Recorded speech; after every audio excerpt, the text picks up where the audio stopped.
thing. Sum up this last one before we finish this session. One word, massive.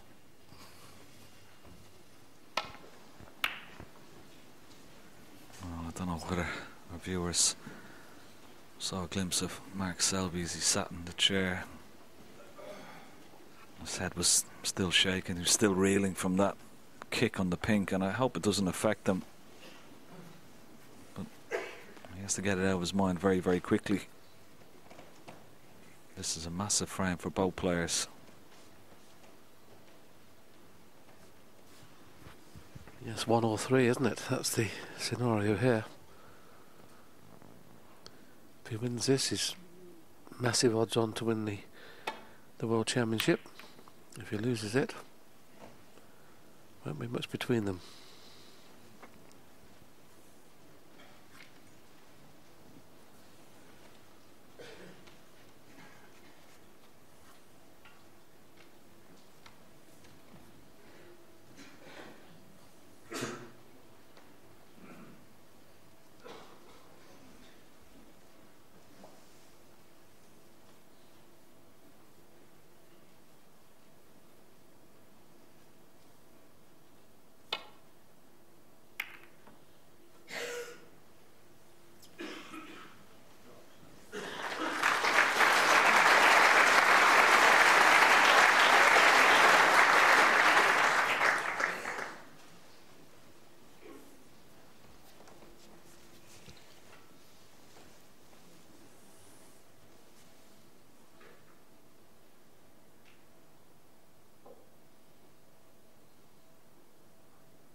Two reds that are touching, just 2 up from the black there.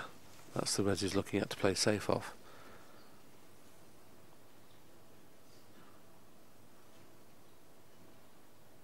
Obviously don't risk leaving Mark Selby a foot away from the cushion, because he would play one of these reds down the right hand side. So he's playing the other way around, he's playing down the other side of the table, but still can't afford to leave this white more than 3 or 4 inches from the cushion. He's played this really well. If it misses the brown, it's perfect.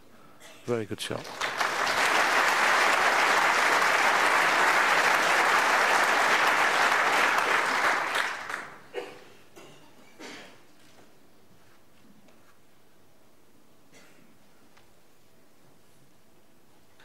This is Mark's view, and Ding couldn't have played that much better. Excellent shot. He has Mark in a bit of trouble here.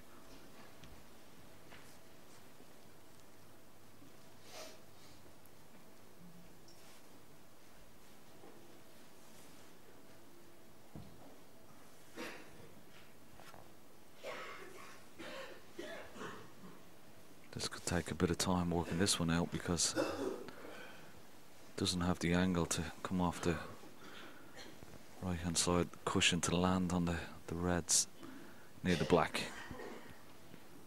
It must be a tough one, Ken. You haven't put a line up yet.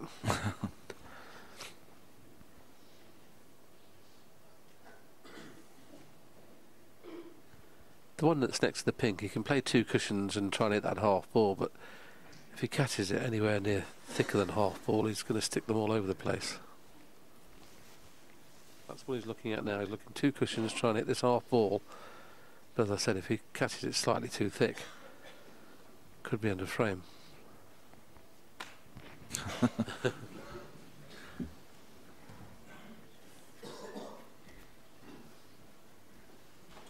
a beautiful picture from the back of the auditorium right down to the table. What a wonderful camera angle. Bird's eye view. So it's a 2 cushion escape. This is very dangerous.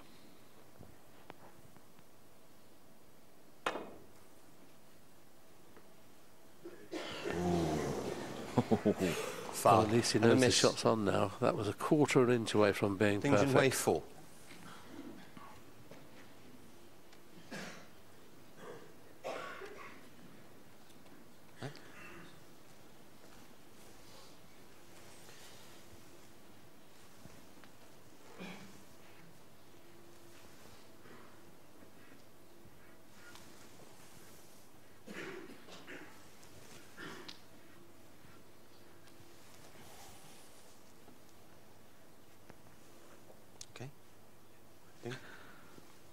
Yeah, similar shot, but he has to be so precise with this Willie. He's got to just clip the outside of that red, and he's got to get the pace on it to get that cue ball back to balk.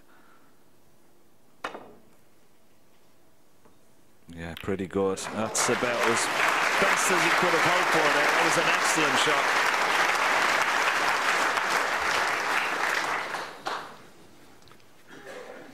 Now he may have forced Ding into taking one on here. Might doesn't look like he's getting down to play the pot because he feels he can't get onto a colour nicely, so just the safety.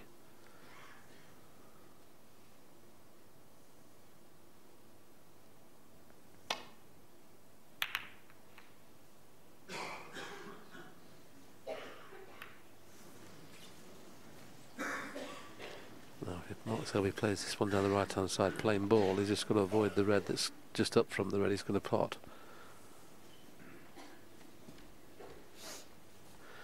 Yeah, Ken's just put a circle on that red. That's the red I'm talking about. If he pots it plain ball on the way back down, he might kiss the red that's just above it. So he may have to play this with just a touch of side. As he spotted one down the left hand side that he feels is better. Looks like he has.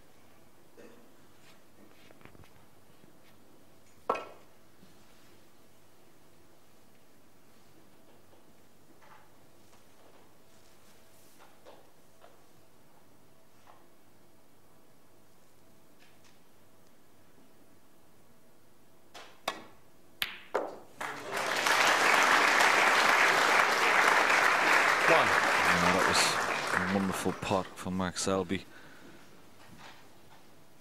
Nice kiss on the red.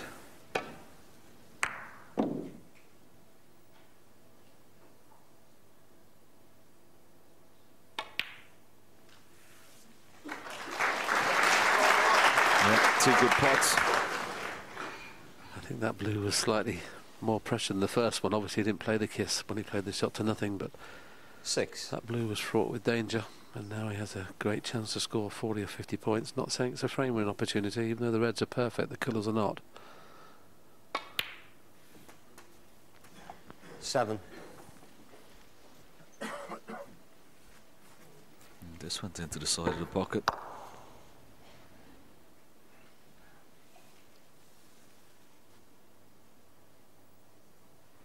He's entitled to feel the pressure now.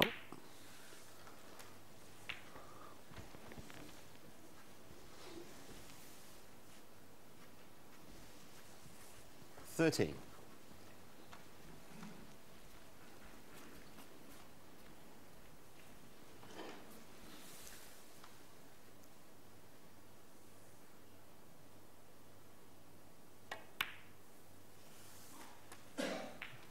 $14. Judge that nicely off the right hand side cushion. You can concentrate on pinks here because it pots into both left and right corner pockets. There we saw a view of the two reds just below the red that's close to the pink spot. Both of those will pot into the bottom right hand corner pocket as well. So 20. There you see. Yes, Ken, you can see another 5 pinks coming without any problem, can't you, here, without having to play any cannons. Won't be even contemplating going onto the black at this stage.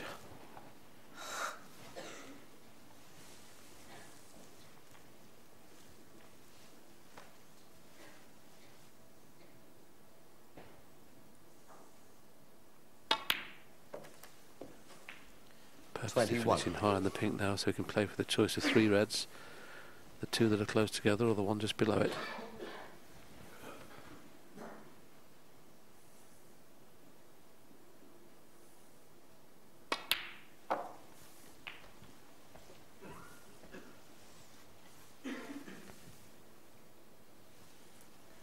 $27.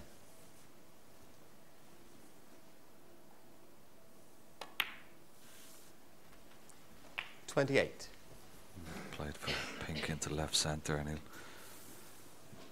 this next chosen red will be the red just below the pink.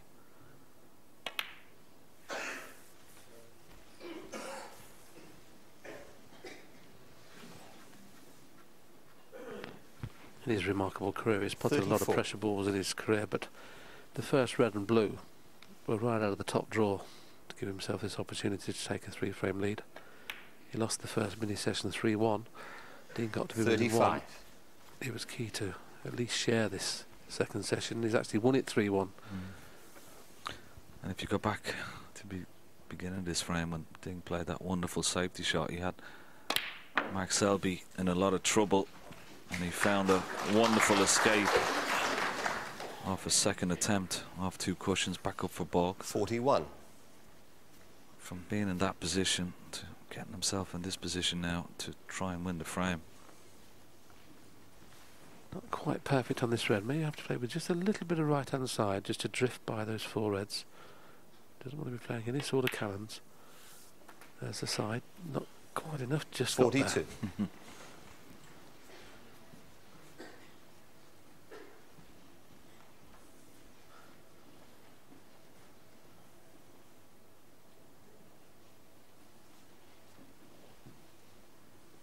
Can play on a choice of 2 reds here.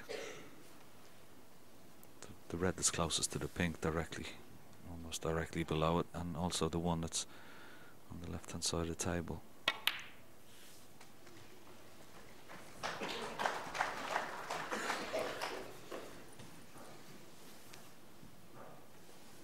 $48.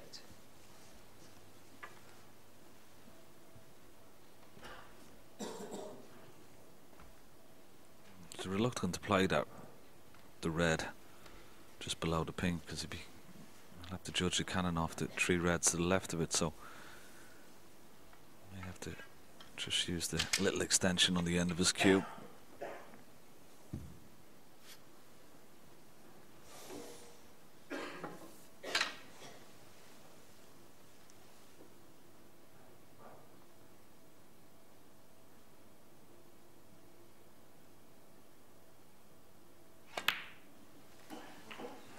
Time. 49.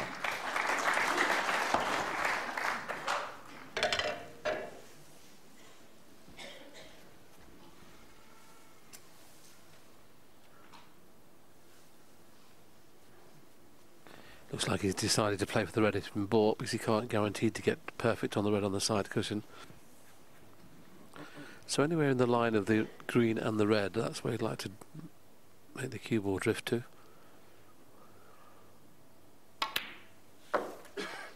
Could have done that, been a bit harder. Probably play for brown or green 55. now. So 51 in front. 3 more reds, 3 more colours to go into tonight's final session with a 3-frame lead. Yeah.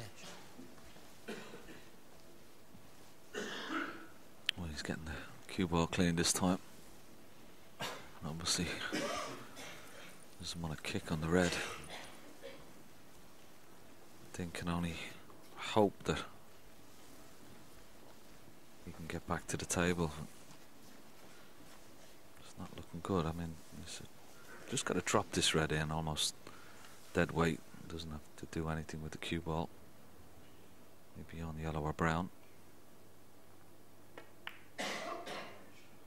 Oh, well. Mark Selby, 55.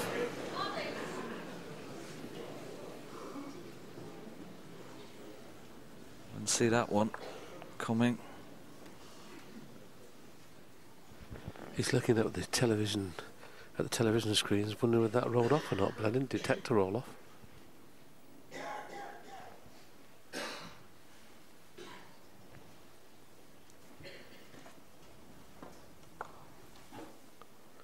No, kept perfectly true.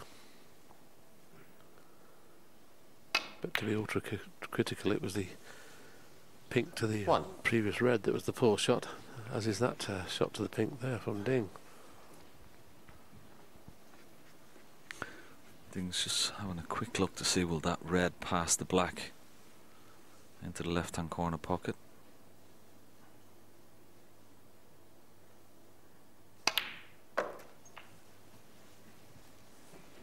No, he's on nothing here. Doesn't play that well at all. 7. If the bottom red of the 3 doesn't pot, I don't know quite what he played for there, unless he got into it too much and was playing for the one at the back of the black. Very unding-like with position.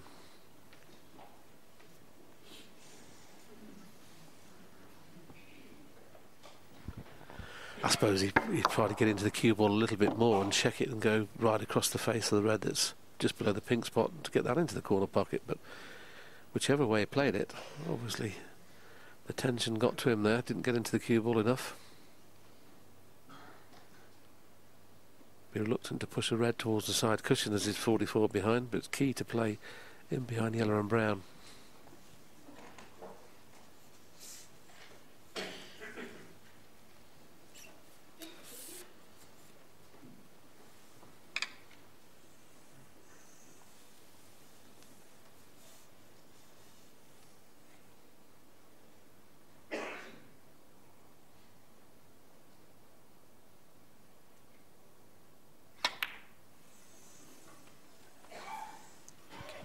Underhit this by the proverbial mile. Ding Junhui 7. He's played some excellent safety this afternoon, but that wasn't one of them.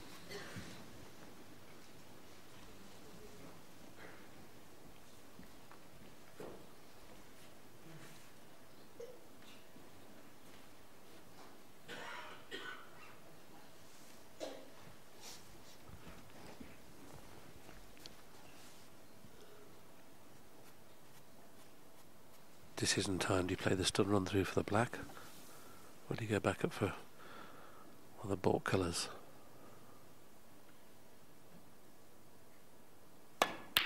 Stun run through for the black needs a bounce, otherwise it's only going to be worth the possible 7 points or 8 points. And in some ways I don't really see the value of playing the pot here, but if you could guarantee getting the black safe, I think, and get him behind the brown and yellow, I think that's what he'd do. Yeah, there's no point taking the black because he'll pot the black and it's only for the 7 points. Might be more prudent to put the brown safe or yellow safe.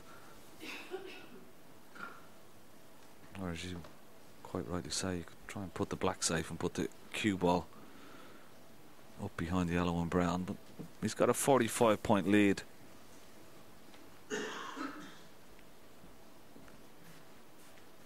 Be a bad idea just to play the brown and try and hide the cue ball behind the yellow. Put the brown on the left hand side cushion, but he's having a look at this black. Yes, I think he can get it into the middle of the side cushion. Just going to miss the kiss on the blue with the cue ball. Well, he's played the pot. I'm not sure whether that was the correct choice. We'll know in a minute. 8.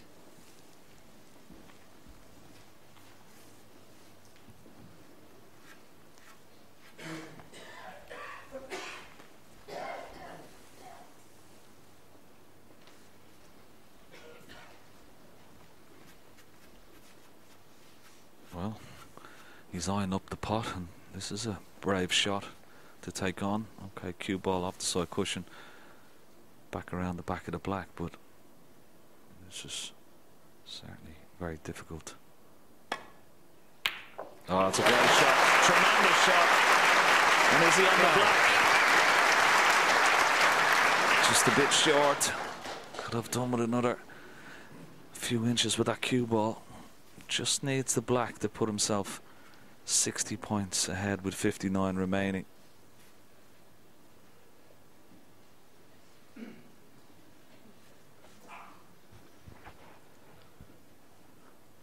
I know we're looking at miracles here, but Mark Selby's already noticed the line of the black is going to kiss both the two reds just above it, and there's a slight chance that the cue ball could go very close to the middle pocket, so he's got to be very careful here. Could kiss both reds.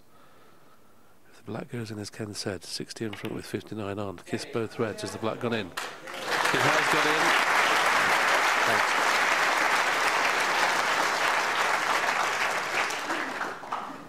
16. Oh, there you see it. It was well worked out when he first came to the table. Didn't expect him to put enough balls to leave his opponent needing snookers, but he's come out with 2 great pots Two great reds. Even that black was certainly no gimme. Excellent stuff.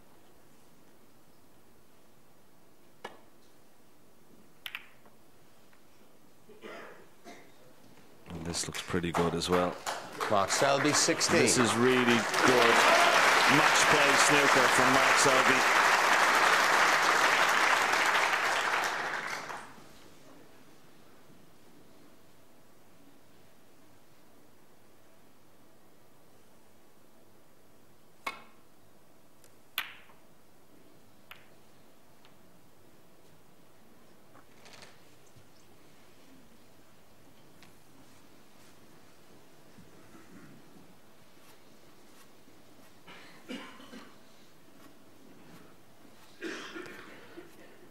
The red next to the pink, you'd like to it is quite thin. You could push the pink to the side cushion.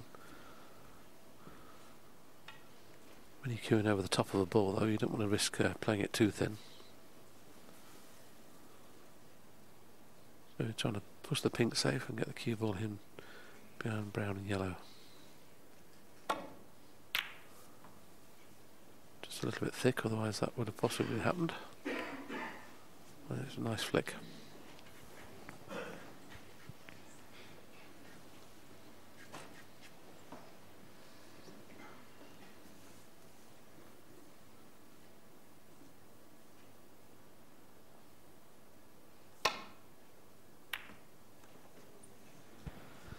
Oh dear, needs the green to come to his rescue, it hasn't.